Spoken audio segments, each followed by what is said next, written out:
YouTube channel. So, start na tayo. Una, kailangan nyo lang pumunta sa YouTube. Hanapin nyo lang yung YouTube and then click. Tapos, click nyo lang yung bilog sa right side. Then, dito sa dating account nyo. Then, click ko lang yung sa right side ulit yung plus. Then, ito na. Siyempre, kailangan din ng inyong password ng cellphone kung meron man. Pindutin lang sa left side ka sa baba.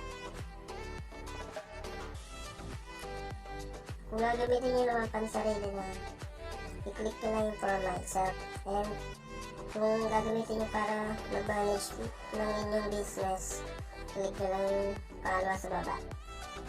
Then, gagamitin natin ito para pansarili lamang.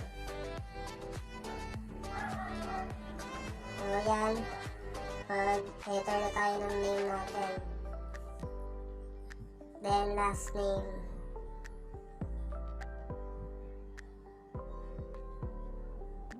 Then, next. Pagkatapos nyan, ilagay nyo naman ang inyong phone number.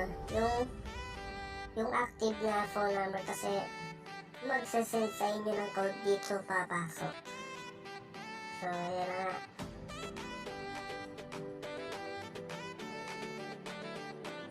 Then next. Yan. Yan na magpapasok ng code automatic sa inyong cellphone number na nilagay. Yan na, magte-text na siya. Okay, then next. Basic information, birthday nyo. Then, male or female. Pa-edit na, pakalagay na lang. Then next, choose your Gmail address. Pick a Gmail address or create your own.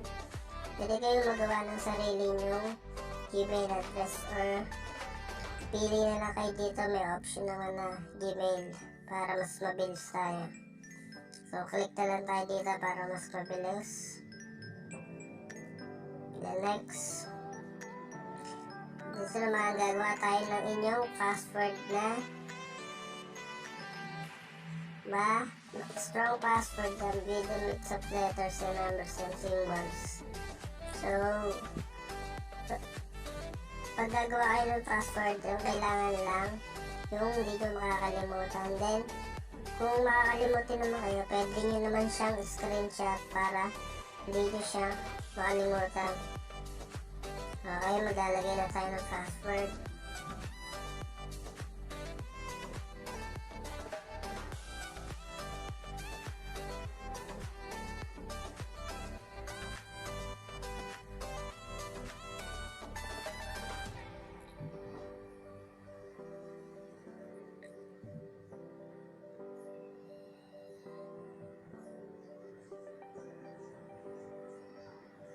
Tips ko lang sa paglalagay ng password. Pwede nyo naman lagay ng whole name nyo, birth date nyo, gano'n. Para hindi nyo siya makalimutan. Or screenshot nyo na lang din para mas okay. Then next, add a phone number. Meron na tayo ng click na kulay blue sa kanan, yes, I'm in. Then, okay na. Ito na ang ating YouTube account. Then, next.